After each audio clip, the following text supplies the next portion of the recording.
Au nom du Père et du Fils et du Saint-Esprit. Amen. Loué soit Jésus-Christ, frères et sœurs.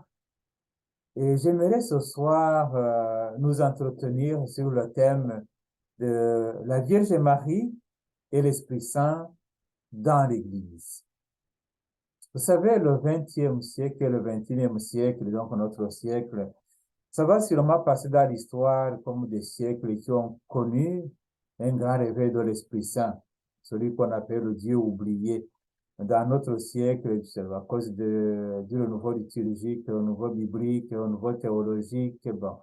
Et bien sûr, avec des mouvements qui sont nés au XXe siècle, comme le renouveau charismatique, le mouvement écuménique, tout ça, ça a ramené à la surface l'importance de l'Esprit Saint dans l'Église. C'est lui qui faisait tout, mais parfois il y a des périodes où il semble comme oublié. Puis récent encore, le thème de l'Esprit Saint est la Vierge Marie. Et parce que, en fait, quand vous parcourez le père de l'Église, comme Saint-Augustin, Saint-Ambroise, disons Saint-Grégoire le Grand, même jusqu'à Saint-Bernard lui-même, on voit qu'ils n'ont pas vraiment développé ce thème de Marie avec l'Esprit Saint. Et je dirais qu'au fond, il commentait sur la phrase du concile de Nicée-Constantinople, cette phrase qui dit que Jésus a été conçu par l'œuvre de l'Esprit Saint et né de la Vierge Marie. Mais on ne montre pas vraiment le développement du thème de l'Esprit Saint et, et la Vierge Marie. Et on comprend aussi pourquoi. C'est parce que les pères utilisaient ce qu'on appelle la méthode analytique. Donc, analyser chaque livre, chaque texte, et dans le texte, chaque phrase pour trouver le sens. Mais il n'avait pas la science récente, science théologique récente qu'on appelle la théologie biblique, qui étudie le texte dans le contexte du temps. Donc, on prend le texte, on le met dans le contexte, ce qu'on appelle dans la langue théologique le System Leben. Donc, le temps où le texte a été composé, on étudie le contexte, on étudie le langage, la culture, et puis le genre littéraire aussi du texte. Alors, ça crée un certain développement historique de chaque thème. Et récemment, justement, quand on parle de l'Esprit Saint, on va commencer par le livre de la Genèse, on développe le thème. La Vierge Marie, on va commencer par Ève, on développe le thème. Alors, de notre temps, c'est plus facile maintenant de développer ce thème chaque thème à partir de cette méthode qu'on appelle justement théologie biblique ou historico-critique. Alors, on dirait que aussi, récemment, ces thèmes ont été développés, mais la théologie biblique a évolué beaucoup plus du côté protestant. On peut comprendre que le thème de Marie et l'Esprit Saint n'aura pas beaucoup plus de place, parce que c'est comme un thème marginal pour la théologie protestante. Mais actuellement, depuis le Concile Vatican II, l'accent est mis sur le rôle de la Vierge Marie. Comment est-ce qu'elle a été disponible à l'Esprit Saint? Vous savez que le Concile Vatican II a développé beaucoup plus ce thème-là. Et le pape Paul VI, depuis 1964, il va proclamer Marie, mère de l'Église.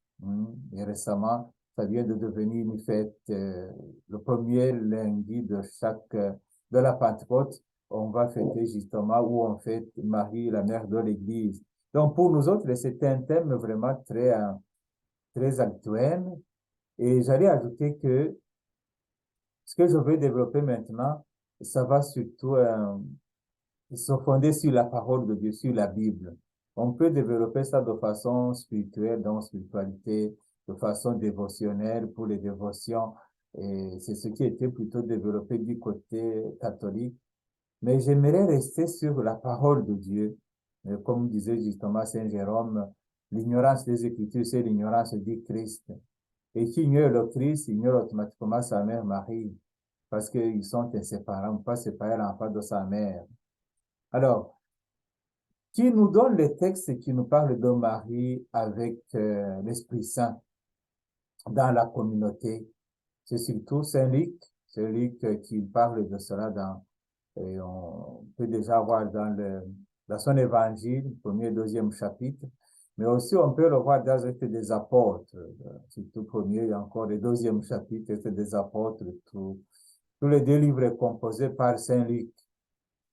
Mais alors, on le voit aussi chez Matthieu. Matthieu qui insiste sur l'incarnation, donc sur le Dieu qui s'est fait l'un de nous, qui se fait homme.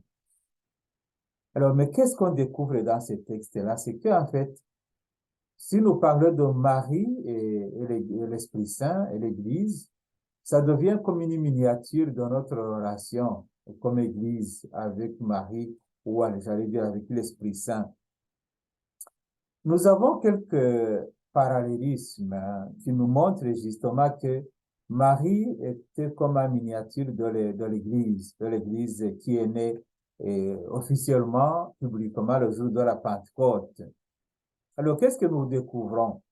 Dans l'Évangile selon Saint Luc, chapitre 1er, verset 35, on nous dit que l'Esprit a été promis à Marie comme la puissance du Très-Haut. La puissance du Très-Haut descendra sur toi, il te couvrira de son ombre. Donc, l'Esprit Saint est promis à Marie comme cette puissance du Très-Haut. Et vous allez voir que dans les Actes des Apôtres, là aussi, on nous parle de l'Esprit Saint, encore promis, qui va descendre avec une puissance venue d'en haut, puissance venue d'en haut. C'est les Apôtres chapitre 1er. Là, donc, c'est l'Esprit encore qui va descendre comme une puissance. Et lorsqu'on parle de puissance, nous comprenons que ça nous renvoie à la puissance de l'Esprit Saint qui couvrait le peuple d'Israël. Et je vais y arriver. Deuxième parallélisme, c'est que on nous dit que Marie, une fois qu'elle est remplie de l'Esprit Saint, elle va proclamer les merveilles de Dieu, les louanges de Dieu, les merveilles du Très-Haut. Vous voyez le chant du Magnificat, qui est un chant de louange des merveilles de Dieu en elle, merveilles de Dieu pour le peuple d'Israël. Et nous voyons que lorsque les apôtres sont remplis de l'Esprit Saint, on nous dit qu'ils proclament les grandes des œuvres de Dieu. Eux aussi vont proclamer les merveilles de Dieu. Si tu es rempli de l'Esprit Saint, que tu ne proclames pas les merveilles de Dieu, il y a un problème.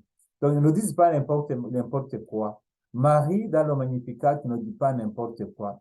Il proclame les grandes œuvres de Dieu. Donc, quand tu ouvres ta bouche, il faut proclamer les grandes œuvres de Dieu. Et l'essentiel, c'est que Dieu nous aime, il nous a envoyé son enfant, il est mort et ressuscité, et il nous ouvre les portes pour le royaume. Alors là, il y a bien sûr des miracles qui se font en son nom. Il y a l'évangélisation qui se fait aussi dans le monde entier à travers le nom de Jésus.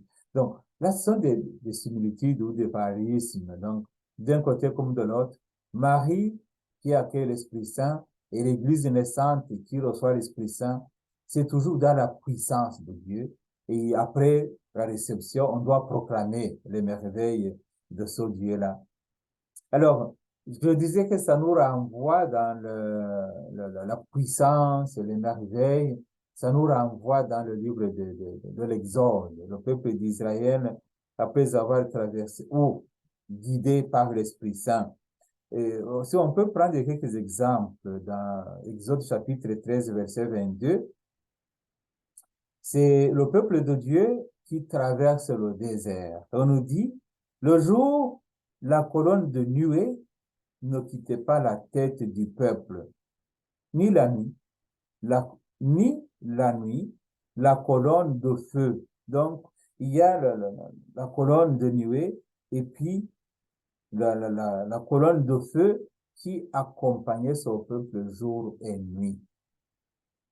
Et quand on se rappelle que dans l'Ancien Testament, l'Esprit Saint ne demeurait pas encore sur l'humanité, mais il était donné sporadiquement sur telle personne, on peut comprendre que ce peuple qui était dirigé par la colonne de nuée, aujourd'hui, que l'Esprit Saint est donné depuis la mort de Jésus sur la croix, cet Esprit Saint, comme colonne de nuée ou colonne de feu, accompagne toujours son Église, accompagne chaque baptisé, mais il faut justement en être conscient.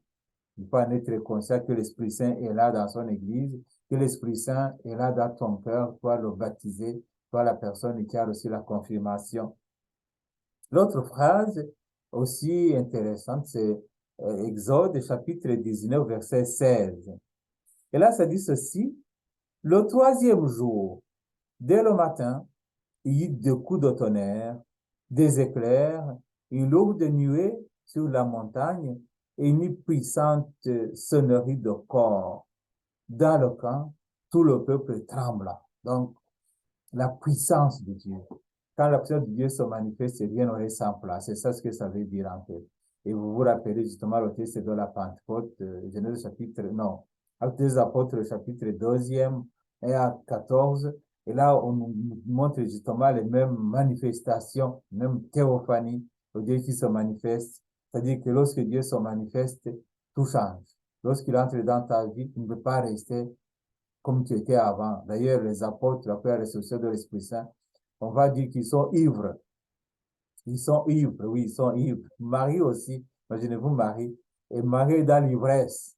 Après la réception de l'Esprit Saint, elle prend la route, 150 kilomètres dans les montagnes pour annoncer la bonne nouvelle. Donc, si tu as l'Esprit Saint, laisse-toi transformer, laisse-toi énergiser par lui pour qu'il puisse t'envoyer justement en mission.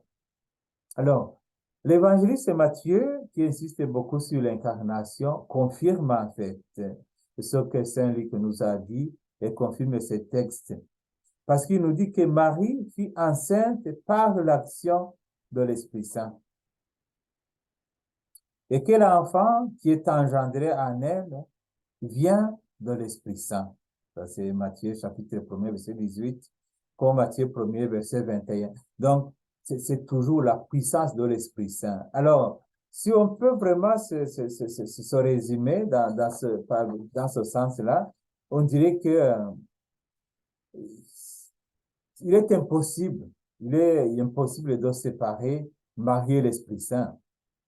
Parce que les deux ont en fait un rapport objectif et très, très personnel, indiscutible. Il y a un rapport là entre les deux, et ce rapport qui est personnel, indiscutible, ça s'appelle la personne de Jésus. Deuxième personne de la Sainte Trinité. La personne de Jésus. Si on veut vraiment séparer Marie de l'Esprit Saint, il faudra d'abord séparer Jésus lui-même, ce qui est impossible. Alors, on ne dira pas que Marie, c'est l'épouse de l'Esprit Saint, dans le sens charnel, mais les poètes peuvent le dire, les saints aussi, parce que c'est toujours un langage métaphorique qu'ils utilisent. Mais nous, on dira, comme le dit justement Saint Matthieu dans cet évangile, que c'est par l'œuvre de l'Esprit Saint.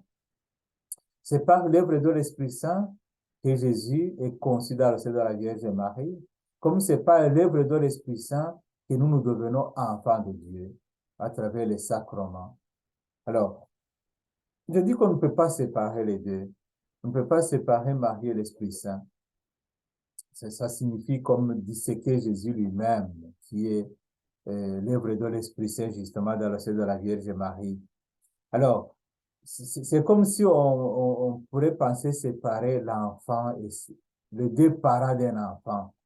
Même si ça peut arriver que l'enfant renie ses parents ou les parents laissent leur enfant, mais n'empêche que dans tous les documents officiels, l'enfant sera le fils d'un tel.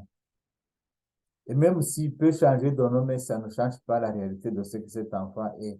Et si je parle, par exemple, comme les adoptions, ça reste un enfant adopté ou un enfant adoptif. Donc, ça n'est pas un enfant biologique. Le biologique, il y a toujours un père et on ne peut pas les séparer. Imaginez-vous que ça parle d'union charnelle entre hommes et femmes. Alors imaginez-vous la Vierge Marie, parce qu'on entre dans l'union spirituelle. Dans l'union spirituelle, c'est beaucoup plus fort. L'union spirituelle, ça nous conduit dans l'éternité. Et c'est là où j'allais justement arriver. C'est même que, même dans la Jérusalem céleste, Jésus le ressuscité, qui siège à droite de son Père, c'est toujours le même qui a été conçu par l'œuvre de l'Esprit Saint et qui n'est né de la Vierge Marie. Enfin, imaginez-vous que lorsque nous recevons la communion, nous communions au corps du Christ conçu de l'Esprit Saint et né de la Vierge Marie. Donc, découvrir cette relation, ce rapport, ça nous incite aussi à nous laisser guider par cet Esprit Saint qui a guidé Marie toute sa vie. Parce qu'au fond, chacun à son niveau, l'Esprit Saint est rempli de nous aussi, parce qu'il a été donné, comme je le disais tantôt, sur la croix, qu'il a été donné aussi par Jésus ressuscité en insufflant sur les disciples. Alors, il est donné à nous, mais il appartient à chacun d'accepter l'action de l'Esprit Saint. Marie qui disait toujours, je suis la servante du Seigneur, que tout se fasse selon sa volonté. Alors, toi aussi, tu acceptes d'être guidé par l'Esprit Saint. Alors, tu vas te rendre compte que tu deviens comme la mère de Jésus, comme il va lui dire lui-même, que tu deviens comme son frère, comme ses sœurs, parce que tu écoutes la parole et cette parole devient vie en toi. Alors, on peut dire sans se tromper que Marie est la première charismatique dans l'Église. Là, on parle de Marie justement dans l'Église. Première charismatique dans l'Église. Là, bien sûr, Jésus, c'est lui le charisme en personne même. Donc. Mais après Jésus, Marie est la grande charismatique. Vous allez me dire pourquoi? Charismatique de l'histoire du salut. Vous allez me dire, mais Marie n'a accompli aucun miracle, elle n'a jamais prêché. Marie n'a jamais prophétisé. Et comment est-ce que Marie est la grande charismatique de l'histoire du salut? Au fond, c'est parce que Marie est la porte où elle a porté en elle, comme il le porte même aujourd'hui, l'auteur des charismes, qui est Jésus. Et Marie est unie à l'Esprit Saint qui nous fait agir de façon charismatique. Prenons quelques exemples. Nous voulons écouter la parole de Dieu. Marie porte la parole en elle. Si nous parlons des charismes de prophétie, le prophète, c'est celui qui parle au nom de Dieu. Marie n'a pas besoin de parler au nom de Dieu parce qu'il porte l'enfant de Dieu en elle-même. Et chaque fois quand elle vient vers nous et nous amène cette parole, nous amène Dieu en personne. Vous savez, les prophètes de l'Ancien Testament, on disait qu'ils voulaient être remplis de la parole de Dieu. Jérémie chapitre 15, verset 16, comme Ézéchiel 31, nos 3 verset 1 et suivant, mais nous là aussi dans l'Apocalypse chapitre 10, verset 8 et suivant. On nous dit que le prophète est celui qui mange la parole et s'en remplit de ses entrailles. Imaginez-vous Marie. Imaginez-vous Marie. En elle, la parole s'est fait chair. Et pendant 9 mois, elle a porté cette parole. Ça dépasse l'entendement. Il faut demander l'Esprit Saint pour nous aider à contempler son mystère, pour le comprendre. Donc, elle n'a pas besoin de poser des actes charismatiques parce que elle porte en elle l'auteur même des charismes. Vous savez, elle n'a pas seulement parlé de Dieu, elle n'a pas prophétisé toute sa vie. C'est une manifestation de ce Dieu qui agit. Alors, la première est charismatique aussi parce qu'elle est justement remplie de l'Esprit Saint. Elle est remplie de l'Esprit Saint et au début de l'incarnation du Fils de Dieu pour devenir la mère de Dieu, pour devenir la mère de Jésus. Et initier ainsi cette nouvelle maternité qui remplace celle d'Ève qui a failli à sa mission. Marie a répondu positivement à la mission de Dieu.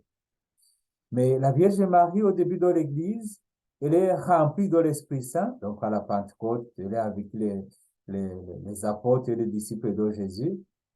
On nous dit qu'ils sont autour de 120 personnes qui reçoivent les fusions de l'Esprit Saint de façon publique. Et Marie est là parce que chaque effusion, c'est une nouvelle mission. Lorsque tu fais l'effusion, tu reçois une nouvelle mission. Marie fait une nouvelle effusion pour être remplie de l'Esprit Saint qui va la rendre la mère de l'Église. Elle devient la mère de l'Église. Donc, elle est vraiment pleine de l'Esprit Saint, aussi bien à la conception qu'à la Pentecôte. Et elle continue à nous apporter justement cette plénitude de l'Esprit Saint qu'elle porte en elle. Alors, pour cela, justement, je continue à dire qu'elle est la première charismatique, la grande charismatique, parce qu'être charismatique, ça signifie agir par l'Esprit et selon l'Esprit. Et qui agit par l'Esprit et selon l'Esprit, puisque la Vierge Marie, personne. Donc là, vous voyez que justement, Marie fait la première charismatique vraiment, et bien sûr, comme vous le voyez là, c'est lui que quand il nous parle justement de ça, il y a une grande intimité entre Marie et l'Esprit Saint, et qu'on le voit partout. Donc, voir Marie qui va rencontrer Élisabeth, et Élisabeth devient automatiquement remplie elle aussi de l'Esprit Saint. Donc, voyez-vous, c'est comme si là où Marie passe, parce qu'elle est remplie de l'Esprit Saint, elle est comme Moïse qui descend sur le mont Sinaï, qui brille sur son visage. Alors imaginez-vous que Moïse était un pécheur comme nous tous. Alors, comparez Marie à Moïse, vous allez comprendre. La pleine de grâce n'est pas comme le pécheur Moïse.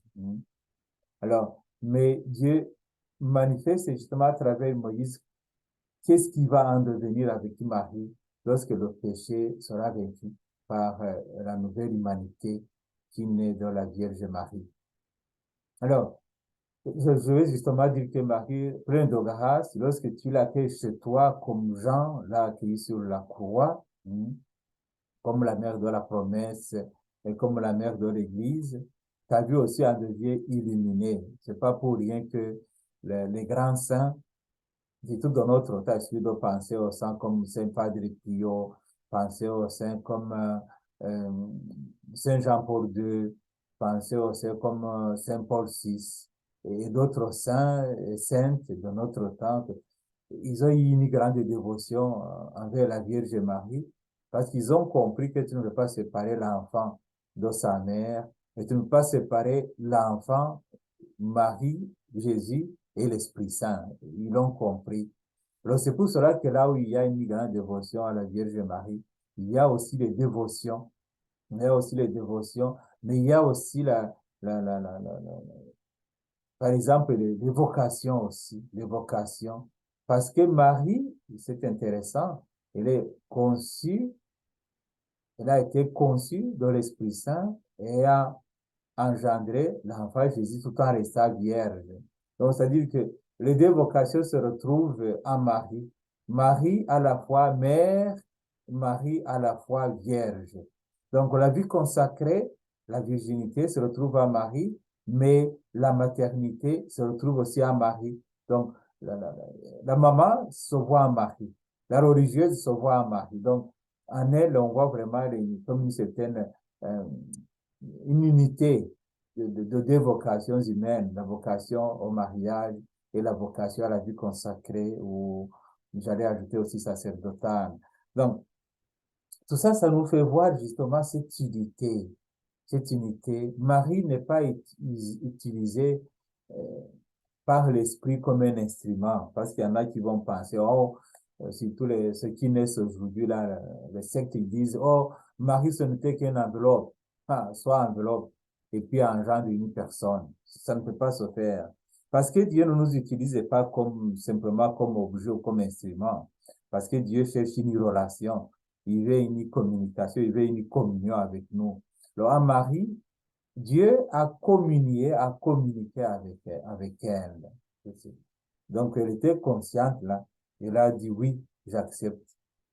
Alors, le Seigneur ne nous utilise pas comme instrument, nous utilise comme collaborateur à la mission, nous utilise surtout comme interlocuteur pour annoncer la bonne nouvelle au monde. Alors, je m'en vais vers la conclusion parce que je pourrais même pas dire que Marie et l'Église est une figure charismatique. On peut développer ce thème là aussi. Parce que vous savez que dans l'Église, il y a comme deux orientations, mais qui se complètent.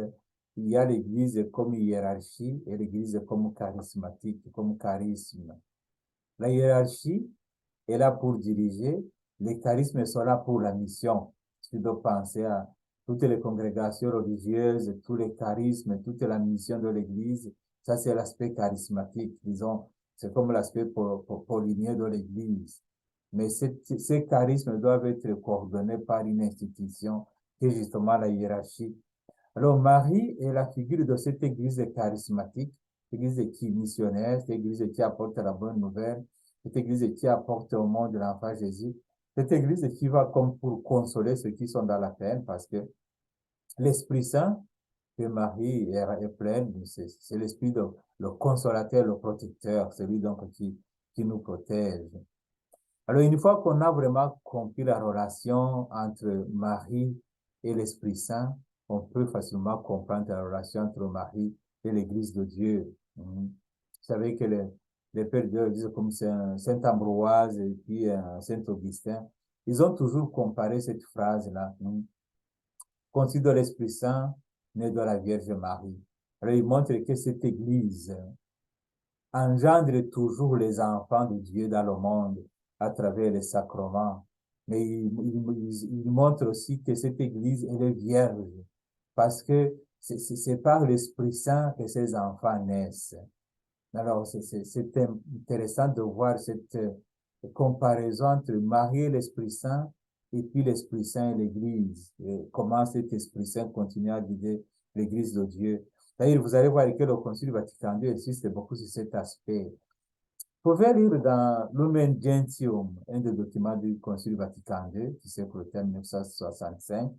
Donc, le numéro 63, 64, ça montre vraiment cette relation entre Esprit Saint et Marie, et puis Esprit Saint et Église. Alors, comment conclure ce thème?